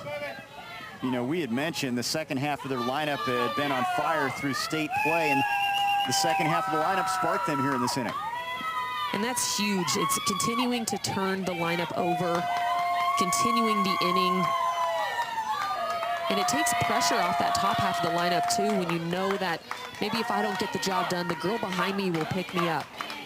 Now batting, number 24, Amelia Arzate. Now Amelia Arzate, who is now the pitcher. She started the game at first base.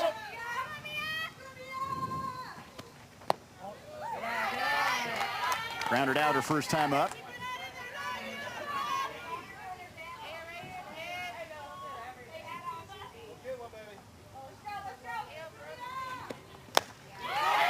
Bouncing ball, and that's off of the second baseman Lewis, who cannot make a throw.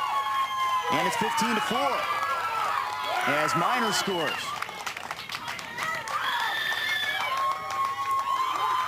An error on the second baseman. And Arzate is going to use the ground with this one. Once again, just continuing the inning, not trying to do too much. Shortstop Zoe Lewis just kind of gets caught on her heels on that one. It's an awkward hop. It's the middle hop. You have choice A, come through it, or choice B, take that drop step. Now Reagan Boyce, late swing and a miss. Throw down to third, not in time.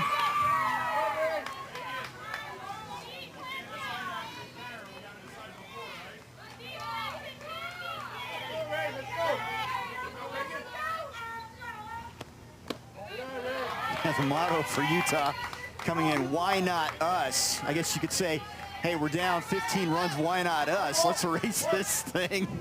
It would be a monumental, miraculous comeback, but they keep fighting out there. And they've bought into that. You can tell that they're bought into one at bat at a time. What can I do to get my next teammate up to the plate?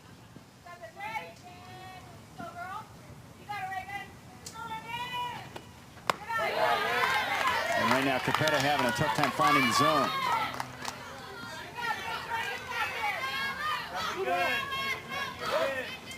And before this, they had beaten teams 52-13, Utah. So this is really the first time that they're in this situation. Boyce is going to pick up the RBI, another walk.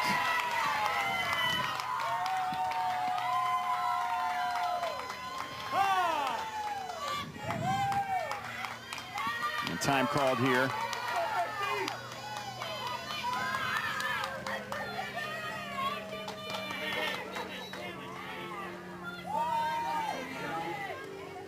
And they're going to make a pitching change. That'll be it for Capetta. With 2 outs here in the third inning, they're going to go back to Lingenfelter to close the door, or at least get them through this half inning and get them to the bottom half. And I think that's the right call. Lingenfelter has just looked so confident, so composed. And so if there's anybody you want in this situation, bases loaded, to bring in, I think this is the right person to do it. So Capetta goes 2/3 of an inning. 5 runs across in this inning already. We'll take a break. New pitcher when we come back. Nevada leading by 10.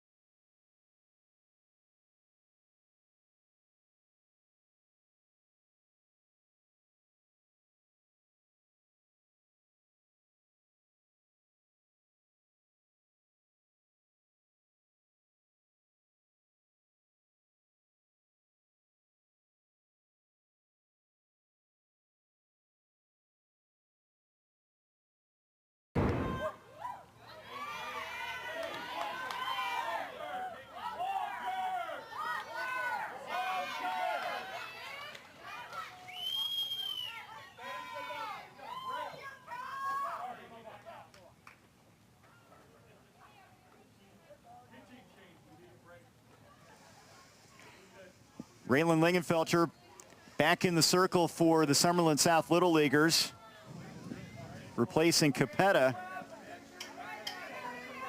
She started the game, went 2 innings, and now she's facing Tinley Whitehead. 15-5 advantage for Summerlin South Little League. Base is full, 2 down. And Tinley Whitehead, they call her TJ. She's another really fast player on this team. So with this situation, anything put in play, she has the chance to get on. Struck out first time up there, number 77. Ricky Henderson, one of the great, probably the greatest base stealer of all time. Speed recognizes speed.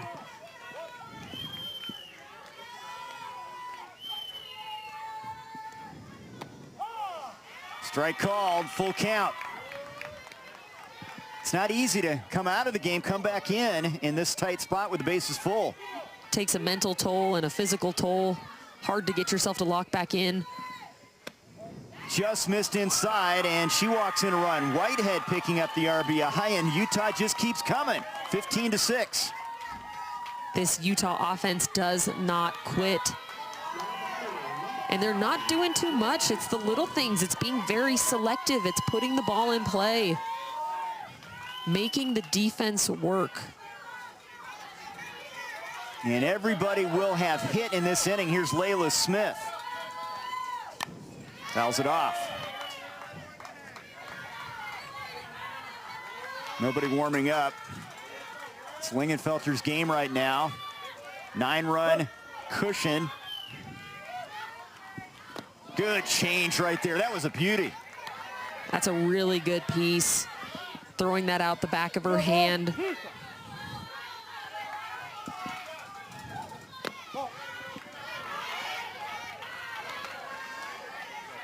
She's keeping that same pace, that same rhythm, working quickly.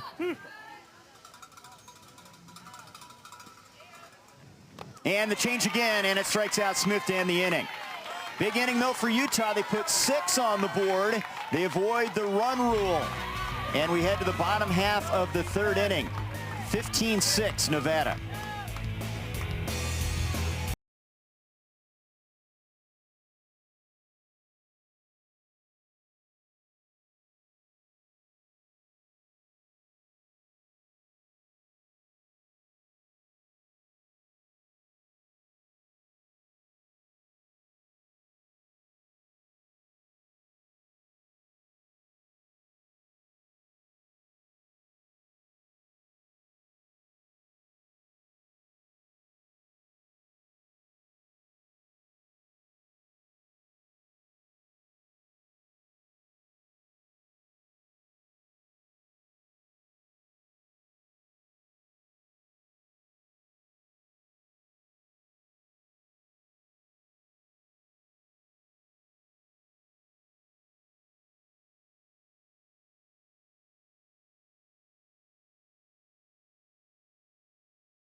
Welcome back to San Bernardino, Nevada. Plenty of offense, 7 in the first, 8 in the second. And it's been Moana Quinn to get the time or get the scoring going. She has been swinging the hot bat. They say when she hits it, it is just different, and you can tell off her bat she is swinging it well and hitting it hard today. And the Summerlin South Little Leaguers leading by 9. As you can see what they've done so far, they've been very patient at the plate. they have an approach. You can tell that they're waiting for their specific pitch. There's a plan every single at bat, and that is something unique to kids this age. It's really difficult to start to think cerebrally about what should I be looking for in this at bat? What is the pitcher going to throw me? It's really been impressive offensively. And wholesale changes. Bryn Goff is the new pitcher, the third pitcher of the day for Utah. And she's going to be a little bit of a change of pace. She's going to throw that lower velocity, mid-40s. It's just going to be a fastball, but the tough battle here is changing the timing of this offense. They've seen high velocity from Amelia Arzate already, high velocity from Reagan Boyce, and so now changing it up for them in the circle. Arzate's now back at first base.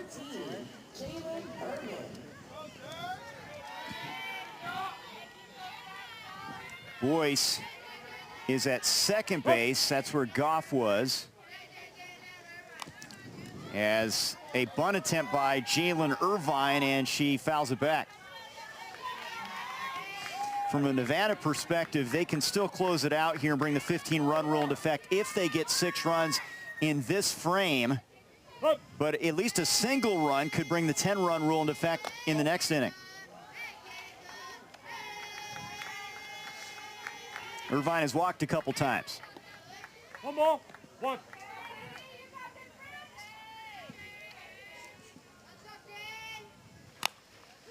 Slow roller to third, and that was misjudged. It spun away from the third baseman, and Irvine's on. They're going to rule that an error. And this is just a really funky play. This ball hit off the bat. It's got some backwards spin to it. Hits the ground and just hops right away from the third baseman, Tinley Whitehead. Runner breaking, late throw down to second, and in there safely Irvine with the stolen base with Zoe Lewis now at the plate. Bernard, by the way, now playing right field. And Smith's in center. And Evie Kaplan is in left field. They make wholesale changes defensively.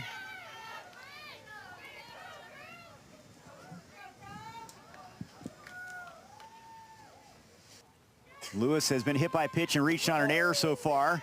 No throw down to third this time. Another stolen base for Irvine. How about this? Nevada runners in scoring position. They've driven in 10 runs, 4 out of 10. There's a slow roller. That's going to get the job done. Ground out. Boyce throws to first in time to retire Lewis, but more importantly, that brings in Irvine from third, and now it's a 10-run lead here. Irvine is showing her speed, stealing second, stealing third, putting herself in a good position for Zoe Lewis. Hits the ball to the right side of the field. That's picture perfect. That's what you want to do in those situations. And how about running the base pass? Irvine making that run happen. Here's Dalzell with a little flair and a base hit to right field for Brooklyn.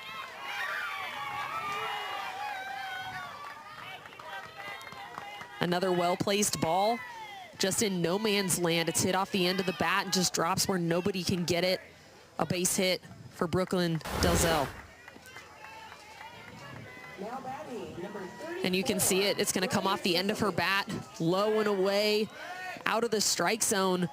But sometimes it's just those little bloopers. Those are the ones that find grass. It's just how the game works. It's the 8th hit for Nevada. Here's Sankovic, grounded to short.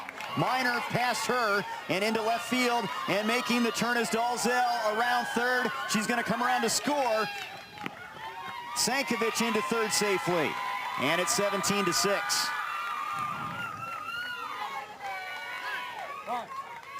Error on the shortstop there.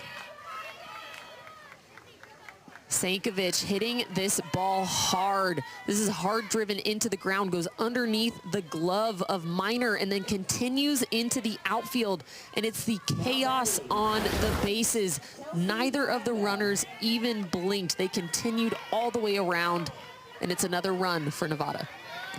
A hit and a error and a 11-run lead now. And here's Miranda, and that's hit hard off of the pitcher, and that's going to score a run. It went off of Goff. That was a smash. Hold on. You gotta wait for Sankovic scores.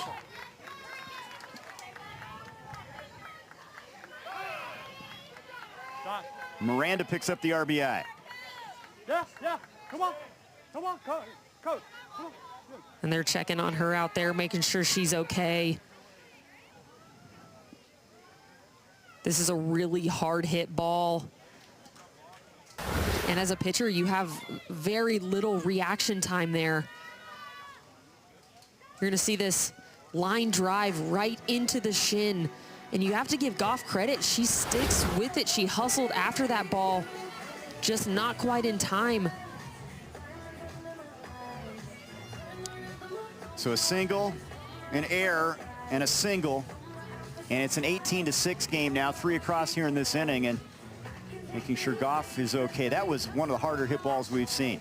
Absolutely. And then it goes right off of her shin, too. That one has to hurt.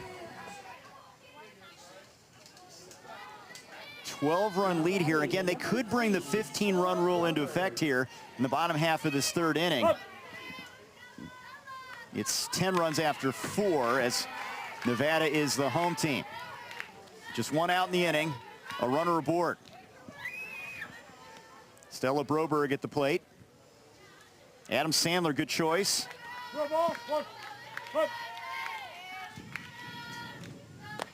Swings at that one high in the zone, 0-2. You can tell Broberg is just out in front. Her front foot is down so early. She's almost putting herself in change-up mode.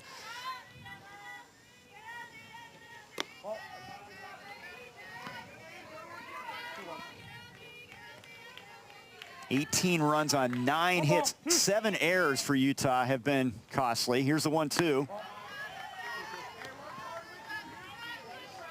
But they're still in the fight here thanks to their 6-run top of the third. Flair to third. Whitehead has it. Throw to first, not in time, but that's the second out.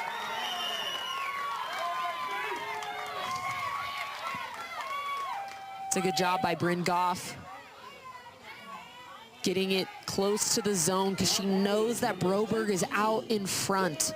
Broberg had been early the entire at bat and continues that, gets this ball off the end of the bat, ends up being a nice line drive for Tinley Whitehead. Top of the order now, Raylan Lingenfelter fouls off the first offering. She's walked a couple times and reached via an error.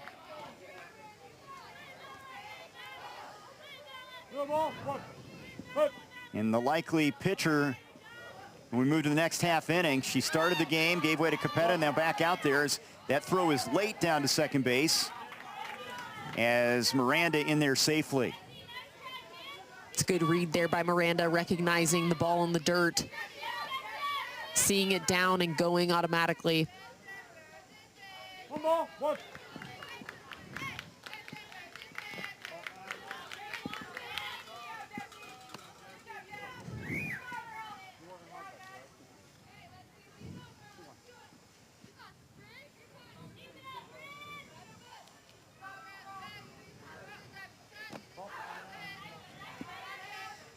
Looking ahead to the next half inning for Utah, it'll be the bottom part of the order, the group that sparked their 6-run frame last time out there.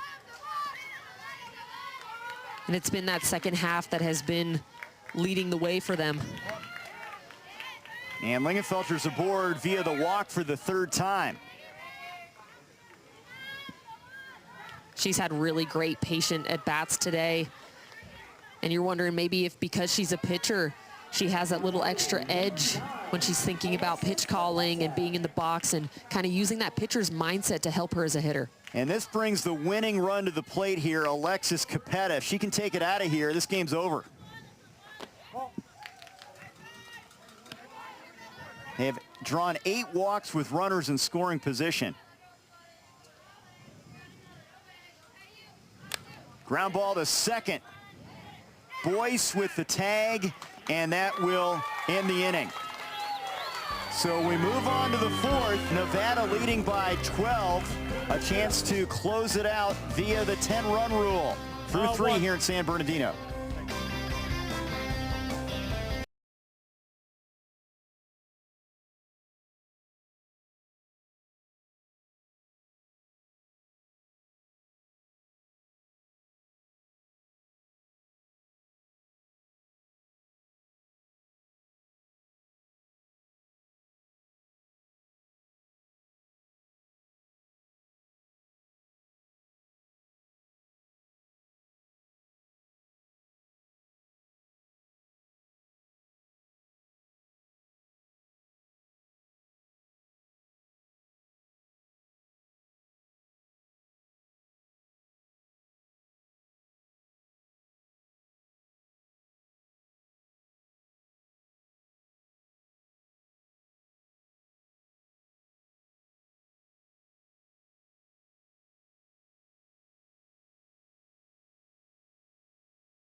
18-6 lead for Nevada. Utah stayed alive with a 6-run inning in the top of the third. And they absolutely crushed staying alive. They had a lot of walks. You can see Goff here getting a clutch hit, and they tried to not do too much, little by little, gaining that momentum back and keeping this game alive.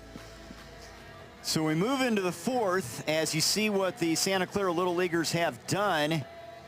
First 2 innings, struggles, not in the third inning, and they're trying to keep that momentum going here and at least get 3 runs to avoid the 10-run rule. The new pitcher is Zoe Lewis, third pitcher of the day for Nevada.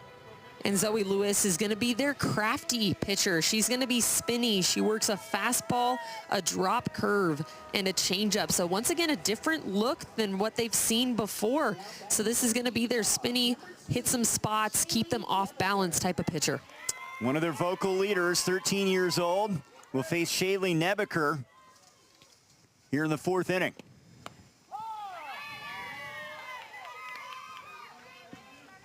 Nevada was 7 in the first, 8 in the second, and 3 more in the third, trying to close it out via the 10-run rule here.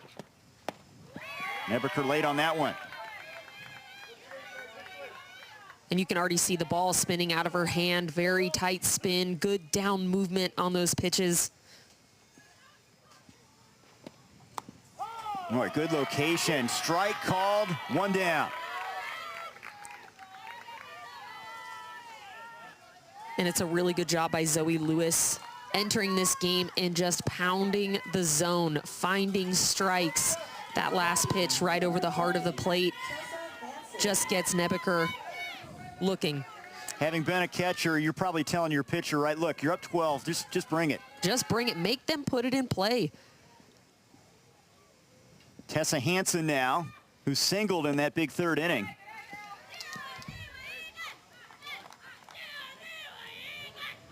And one of the big things for Nevada when talking to their manager was they said they trusted their defense. They were solid on defense. And so if you're a pitcher in this situation, trust that. Pound the zone, throw strikes, and if they put it in play, you get to trust the girls behind you.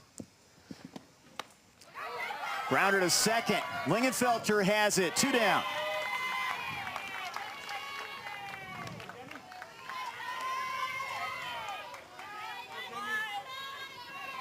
Another great pitch by Zoe Lewis.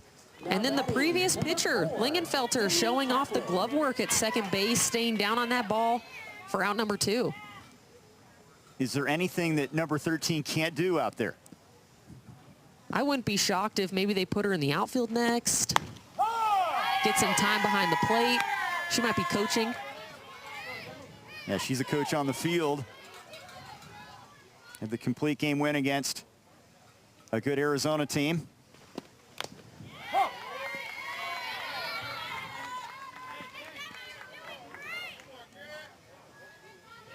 Oh, and to the count to Demi Kaplan. Zoe Lewis trying to end this one, bring the 10-run rule into effect here in San Bernardino.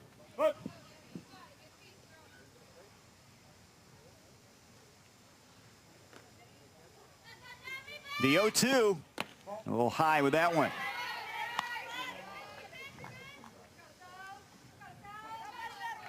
One ball, 2 strikes.